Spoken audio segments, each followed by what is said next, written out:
Hi guys, and welcome to another quick video tutorial. My name is Manny, and in today's tutorial I want to introduce you guys to the next few upcoming Photoshop tutorials on Photoshop basics and tools. But we all need to know the basics to become good Photoshoppers. So in the next few tutorials it's all going to be about tips and tricks and like basics and the tools, how I work with my tools. Alright, so if you're new to Photoshop, this might be super handy for you, and for those of you who are advanced already, this will be a bit boring, so please switch off. Alright, so let's get started. First thing that I did today is just imported my image from the desktop right onto the icon of Photoshop, and here I am, nothing else. Alright, so now what I'm going to do is pretty much want to unlock my layer and just work on my normal layer and rename it to original, because I want to be working very constructive and fall back onto my original layer if I do something wrong. So first thing, to unlock this, double click on here and just rename that to original, and give it a red foreground color, mode normal, and 100% opacity. Okay, that, and directly you'll see that our layer has been unlocked in a red color and is selected and has been renamed to original. Now the next step that I actually want to do is duplicate that layer and work on that second layer. So there's two ways of doing that. Either I can drag it down here onto the new layer icon and drop it, create a duplicate via that, or press Command J and duplicate via that. For all my Windows friends, you can press Ctrl J and duplicate it via that. Double click on here, and I'm just going to rename that to layer 2. Now in these tutorials I also want to discuss some shortcuts that I always use. I know there are thousands of shortcuts for Photoshop. I just use a few of them to work quicker and just to upgrade my workflow through that. So in these tutorials I will talk a little bit about shortcuts as well. Alright, so on layer 2 for the start now, I want to pretty much show you for the tutorial the marking tool and the move tool for the start. Just keep these tutorials short and sweet, not too long. Alright, as you guys can see on my desktop here, I currently have two rulers, and these rulers are pretty much very handy if you're working with the move tool and or creating borders or want to just move your image a little bit. Alright, for the start, the move tool, basically very simple. It's just a tool to move your image around on layers and stuff. As you guys can see, currently I'm on this layer 2, and now with the move tool just moving my layer up and down, left and right and so on. You can also use your cursors up, right, left, whatever, down to place or to like to space your image or layer into the right position. Now why I actually opened these rulers is because I want to show you guys, if you click onto those rulers now, you can actually create guidelines. Just quickly, if you don't have these rulers, go to view, and here you go, rulers, select that, then rulers will come up. Alright, go to rulers, click here, and then this weird fuzzy logo or icon appears, and then with that you can actually drag down, and then you're actually creating guidelines.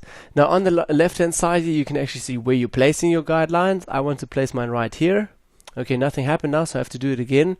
Place it right over here, there we go, one guideline, and then on the left hand side as well, move that, just hold with your mouse and drag it just until there. Stop, place it, and directly we've got a nice few guidelines in here. You can create as many guidelines as you want to, and later on I'll show you guys how to deselect those guidelines again. Now again on layer 2 with the move tool, I'm quickly going to move my layer again, my image, and basically what I want to do, why I did these guidelines, is because I want to snap my image right into these guidelines. As you guys can also see, the closer I get with the layer, it directly snaps to these guidelines. So whoops, there we go, it's already snapped. I can also use my navigator, just zoom in very closely. I know a lot of graphic designers and stuff use these guidelines to just, if they do logos and place stuff, so you can work very precise with this. So if you on your layer now, you can use your cursors up and down as well to just work very precise with these guidelines. They come in very handy and I often use them. Alright, leave it like that, and that's pretty much how I use my guidelines. Okay, zoom out a little bit more. Now I'm just with spacebar, you're pretty much holding. That's one shortcut I actually wanted to show you guys. Spacebar goes directly into the hand tool down here with H, or also spacebar, and you can just move your whole canvas around. Alright, back to layer 2, back to move tool, and over here I'm just going to drag my layer, my original or the second layer over here, fit that into size again, and want to pretty much go on to the next tool.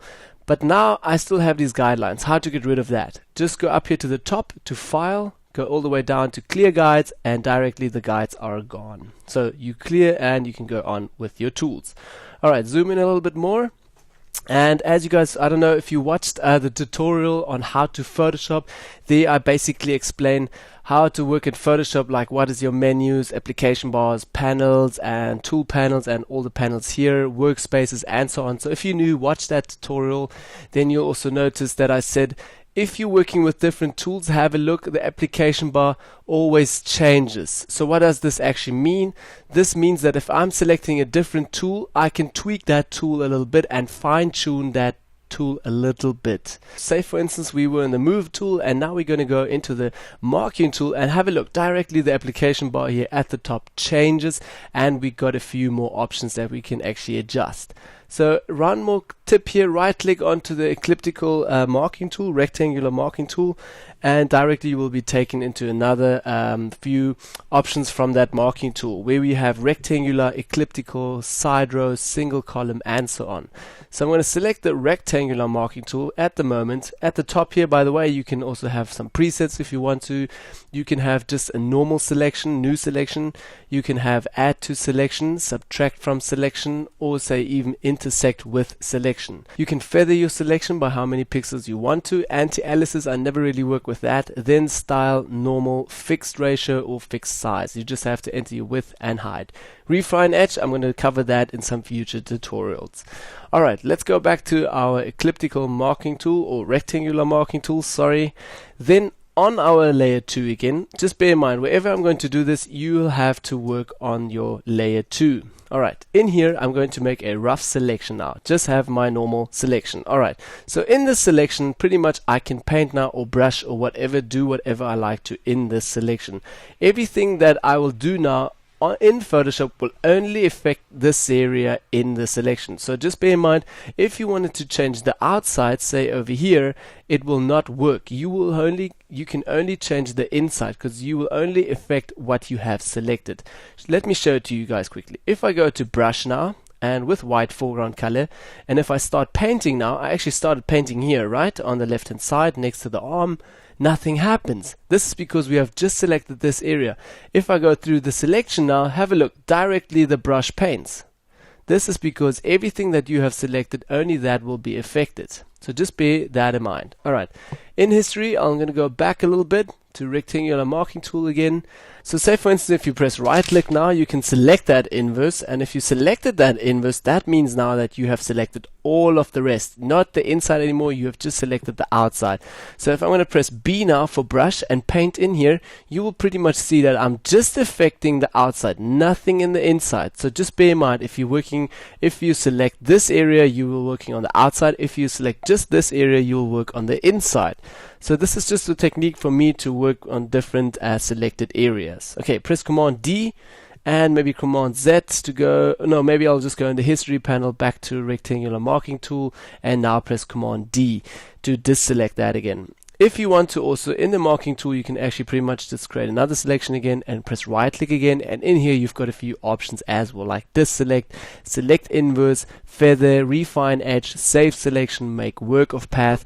All of these options, we will sometimes use these in different techniques if we're working on some different stuff, but for today's tutorial, I just want to show you guys, press right click, and in here you've got a few more options like free transform that selection if you want to fill that. Say for instance, I want to fill that quickly. I can easily go to new layer, create a new layer, just going to go over here, new layer 3, yes, maybe just a different color, orange, okay, and on this orange layer I want to basically just create a black block. Say you're just doing like a border, or you want to just fill this a little bit with black, then you can pretty much just very easily press right click again, go to fill, and fill all of that with the foreground color or whatever you want to, black, gray, white, patterns, whatever you want to color there, foreground, background colors. I'm going to say black for now, blending mode, normal, opacity 100, yes, okay. Now it has directly created a black block on a new layer and has not affected our layer 2. We can still blend that in and out if we want to. If we want to deselect that again, press Command D, like I said with the shortcuts, Command D, and you're out of that again. Now have a look to this is still a very hard edge, right? So I want to actually create a new block that is feathered. I'm going to deselect that or just delete that layer with backspace again.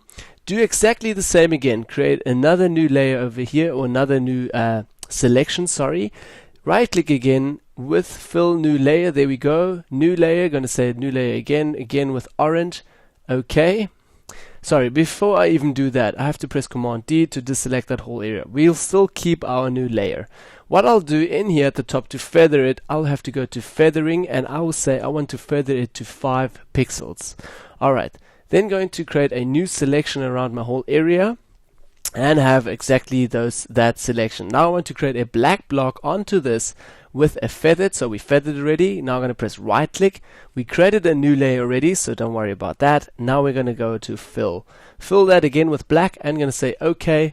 Deselect that with Command D again, and have a look. You can already see it. Have a look how much we feathered the edge over here. So this comes in handy quite a lot. If you used to say copy paste something with a selection and you want to feather that, you can feather it directly from the top here. Or if you want to create a fill layer or whatever new selection with fill, you can also feather it via that way. Okay, deselect that again, and then I'll just go back into here quickly again into the marking tool, and in here you've got a elliptical marking tool, single row and single column. For the tutorial I'm also still going to discuss the elliptical marking tool. You can basically just do the same, just want to feather my feathering back to 0 pixels, and in here select her face again, just make my circle all the way around. Now there's also one more technique that I also wanted to discuss. If you're in marking tool, you can pretty much move your selection around, right? Because you're currently in the marking tool still. If you now select your move tool, you will not move the selection, you will move the whole selection with whatever you selected. So this means that you're moving the whole picture. Say for instance, if I'm going to turn off my original layer, you will directly see the difference. On layer 2, I'm basically moving this whole selection, and most probably you don't want that. You just want to move the selection. So bear in mind you have to be on marking tool to move the selection. Okay, I'm just going to go back in my history panel to elliptical marking tool over here, then again marking tool, and now I can move my selection. Alright, space my selection into the middle, and now again I can use brush or whatever I want to do and just again paint on here. If I want to maybe extend that whole selection, I should then over here go back to the marking tool, and in here go to new or plus add selection.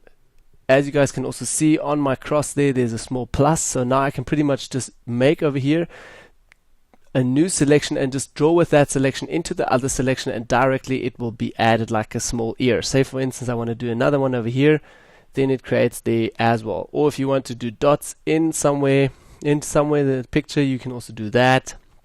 And now if I go back with brush, everything that has been selected will be affected again. So I'm painting very roughly now just to show you guys what's really happened. And I'm also painting now currently on layer 2, so if I deselect this will all be on layer 2. Just bear in mind to create a new layer before you even do something with the selections.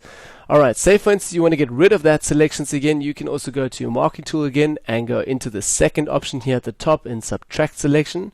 And then again, just you see that next to my cross is a small minus there, and now I can pretty much just go with my selection over whatever I want to select and deselect. Just drop it, and directly this has been deselected. Now as you guys can see, still our brush lines here are on layer 2, so that was a mistake. We should have actually created a new layer and then painted on there. But just to show you guys how to work with this tool, you can deselect again these small areas over here. So this tool comes in handy sometimes, and I mostly use that for, I don't know, if I want to create some small round shapes or squares or so, then I mostly use these tools over here. Alright, so basically this was my first tutorial on how to work with the tools and basics, and thank you for watching. See you next week on another tutorial on tools and basics. Thank you, bye bye.